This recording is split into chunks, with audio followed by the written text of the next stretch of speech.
there have been times when I've been having conversations about race in person, and um, someone remarks to me that, similar to how you stated earlier in the conversation, oh, I never heard that before. I never thought about that before, or like that, or something like that. Sometimes the reason that happens in the race context is because as people racialize in a specific way, we have unique experiences that give us a perspective or insight that likely would not be possible without being racialized in that way.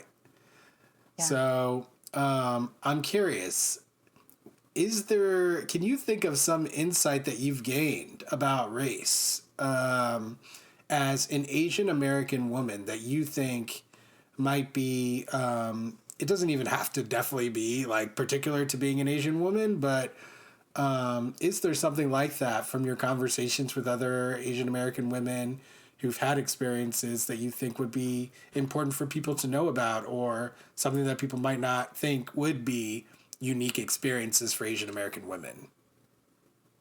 Huh. That's interesting. I have to think about that. I mean, other than the things that I've said, like, I mean, definitely the sense of like hypersexualization for us has been. I don't know if it's unique. I mean, I know that there have also been, there's plenty of Black women who've said that as well, that they feel that that's something that's happened to them, and so I don't know if it's unique to us.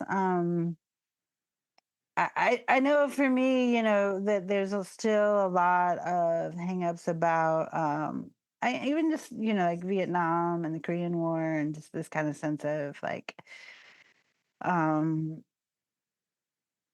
I- yeah, so probably one way to look at it maybe is like there's this kind of like the model minority myth, right? Like where we're so it's almost like we are the ideal minority, where we are different from white people, but they really respect us and like us because we're hard workers, or because we're submissive to them. I don't know.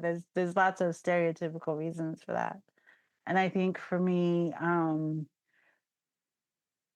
we do get invited into spaces maybe a little easier than, say, Black people, and we kind of fly under the radar a little bit easier, and that's something that I've had to recognize. And as I mean, it's a privilege. It's that privilege conversation where there may be times when I'm a little more accepted in a space than, say, a Black woman. I have to recognize that. Um, And I think that's a conversation that a lot of Asian American women maybe shy away from a little bit, or feel kind of bitter about too. There's a Bitter? whole, I mean, Bitter for what? yeah, Bitter about yeah. what? I know, no, I've definitely had like, I've felt at times in conversations, especially about um, African American and Asian American clashing, and again, using that Asian as a broad category, but having this sense of like there's this clash, almost like, I mean, I've heard it explained like we're all kind of fighting over the crumbs from the table, kind of thing, right? Oh, Yeah, right. And we don't have to fight each other. We're not trying to, get our piece of the pie or whatever, but um I still think it's a conversation that gets very awkward very quickly for a lot of, from my experience again, for a lot of Asian American women, like just feeling like, are we really heard? I mean, so here's a recent example that I've seen. When Kamala Harris announced her candidacy, and right away there was a Black women for Kamala call, right, that came up. I don't know if you follow this, but oh you know yeah. the, I was on the Black Men for Kamala call. yeah, yeah, yeah. Yeah. And they raised a ton of money, and it was great, and everybody was so excited. And I saw, on Twitter, I saw in other places, Asian American women having this moment of like, well, she's Asian too. It was like, yeah, yeah, sure. So where's the Asian American women call for Kamala? That's right. Right. So let's do Asian American women. And I mean, I think there was one. Like, I wasn't on any calls, but I remember just thinking like we're still having this fight, like we're still having this kind of sense of like we don't want to be, underrepresented or dismissed because we're too quiet or whatever. um and I certainly saw that in the wake of COVID and the rise in Asian sentiment, hate, the Stop Asian Hate movement and all of that. The sense of like, well, we got to rise up and make sure our voices are heard too. And it brushed up against a lot of, well, we're not trying to take away from the long, long struggles of the Black community. Like we're not trying to create this sense of you can only do one or the other, right? And so yeah, it can get. I mean, I guess territorial might be a word for it. Yeah, I And mean, I think. yeah, Let me try to say from what yeah, I from what I yeah, think that Black people's perspective is, right? So you're saying it's kind of what you said at the end there, which is like you're like it's not like we can't do two things at once. It's really one thing. That's why Black yeah, people, we have known that for generations at this point, and so like it's very frustrating when the target starts shifting to people. I mean, mhm, we are such a visible target. We're such an easy target, and we have been in this country for so long that I think a lot of people. It's difficult for people to understand our experience here in terms of like its generational longevity of oppression and what that means for yeah, us as individuals in the present. Like I think that is just something that it's difficult for even us to end up understanding until oftentimes down the line because it's so complicated. So yeah, I don't expect other people to right away get it, but let me just give some insight real quick. So ultimately, white supremacy is about a racial hierarchy that affects anyone in this country. And that's how it's always been.